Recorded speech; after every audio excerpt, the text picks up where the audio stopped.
कुल उठल बाड़े सन अटर पटर 8 गो कगो अटर पटर उठल बा। हाँ उठल के सन मलकिनी नीमन बाड़ी मलकिनी नीमन बाड़ी आई मैं और 2 गो उठल 8 गो कि 10 गो उठल बाड़े सन सब रद वाला उठल बाड़े देवी को जिताना है। गांव में पूरे किसान को मैं कह रहा हूँ कि भाई लोग तो माने लोग कह देला से लोग वोट दे दी एकदम एकदम अगर जितना के होई रवा के होई कह कर जा रहा हूँ पूरे किसान से कहने वाला मैं हूँ। सब किसान लोग से निवेदन करूंगा भाषण करूंगा और उसके बाद प्रार्थना करूंगा सब किसान के सभी हाथ जोड़ दी आ कहे जे सरकार हम आइल बानी बुढ़ावा बैठी हां बैठ के बोली हां जनार्दन सिंह आ गरीब भाई सब जना जमा बाड़ा देखी मालिक हमरा के रोडवा का कगरी रे गरीब बाबा तनी स्टार प्रचारक है माने प्रचारक है रउवा। हां सुभाष सिंह के रउवा जानता नहीं रउवा साथे रहल बनी वहां के तो रउवा खातिर वहां का कोइले बनी बाप रे बहुत काम किए हैं। हां बहुत काम किए। हाँ रोड को बनवाए है रोड के गांव का हाँ रोड अभी को बनवाने वाले थे चले गए। देवी को आप लोगों से निवेदन है प्रार्थना है सब गरीब का मैं आशा करता हूँ एक कागज देता हूँ कि सब आदमी मूड़ी पर लगावे जितना किसान हैं सबका मूड़ी पर भला दे दे हम अपना लोग से इना दिहन तो कोसी दे दे है मुड़िया पर बांधे वाला गमछा है पर अच्छा जौन है पर उनकर नाम लिखल होके वो लगा के आ पूरा जनता के मुड़ी में बांध। नमस्कार, मेरा नाम पंकज कुमार भारती है और आप देखना शुरू कर चुके हैं GGN एक सच। आज मैं गोपालगंज में हूँ। आप सबों को पता है कि गोपालगंज में उपचुनाव होने वाला है और एक व्यक्ति हमें मिल गए हैं। इनका बता रहे हैं कि मेरा परसौनी घर है। इन्हीं से जानेंगे। आपका क्या नाम है जी? जनार्दन सिंह। कहाँ के रहने वाले हैं? परसौनी खास। तो क्यों गोपालगंज में किस लिए घूम रहे हैं? हम घूम रहे हैं कि मालिक हमको पहचानते थे। कौन मालिक? मर गए जो।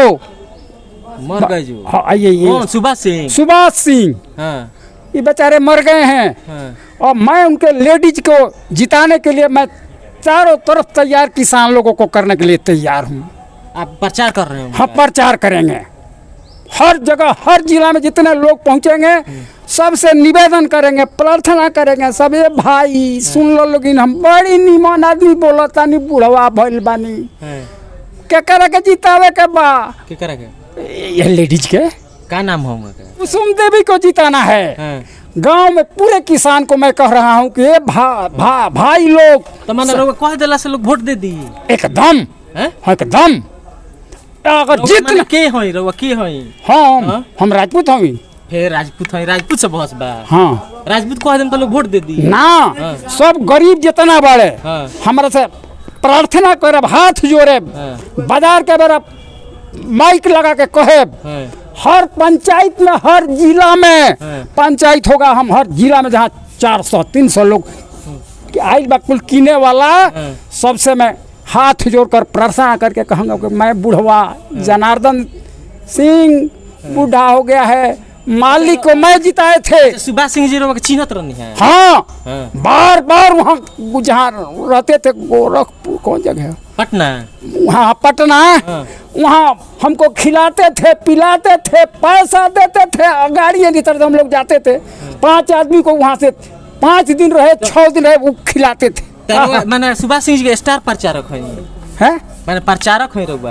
हाँ सुभाष सिंह के रउवा जानता नहीं रउवा साथे रहल बनी वहाँ के तो रउवा खातिर वहाँ का कोइले बनी बाप रे बहुत काम किए हैं। हाँ बहुत काम किए। हाँ रोड को बनवाए है रोड के गांव का। हाँ रोड अभी को बनवाने वाले थे चले गए कहे थे कि हम इसको बनवा देंगे वो रोड इसी तरह से पड़ा हुआ है हमारे गाँव में। सब गरीब किसान का देखिए सब लोगों राजपूत को बन गया सामने दुसाद को बन गया सब जात को बन गया। सबसे गरीब है चमार गरीब लोग को खेत रोपता है करता है उन लोगों का रोड यहाँ से लेकर सांसा मूसा तक नहीं बना है। उसको बनाने के लिए मालिक तैयार थे लेकिन मर गए। अब औरत उठी हुई है। मैं कहता हूँ कि बार बार यह जीत करना रही तो फिर मैं ऐसी करूँगा पूजा करूँगा। जीत जाएंगी तो आप पूजा कीजिए। हाँ ये जितने करेगी। हाँ मैं कहता हूँ कि बार बार ये इतना प्रचार आपके एक वोट दे देने से जीत जाएंगे। हमारे वोट देने से नहीं दाता, वो पूरे किसान लोगों को हाथ जोड़ेंगे, प्रार्थना करेंगे, माइक लगाएंगे, सब एक एक आदमी आकर मुड़ी पर नामों के क्या क्या किए हैं विकास का काम? विकास पे ना मान लीजिए कोई वोट देगा, हाँ। कोई भी गरीब आदमी को क्या चाहिए? विकास ही चाहिए ना।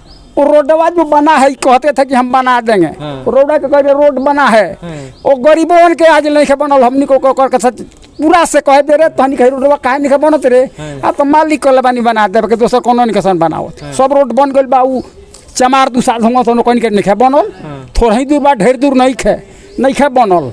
तो अब मान ली कि और वीडियो अगर कुसुम देवी जी देखत हो हम तो का कहूँगा से अब रोडवा वहाँ के बनवा देव जी तब तो एकदम ये बनवा देगी।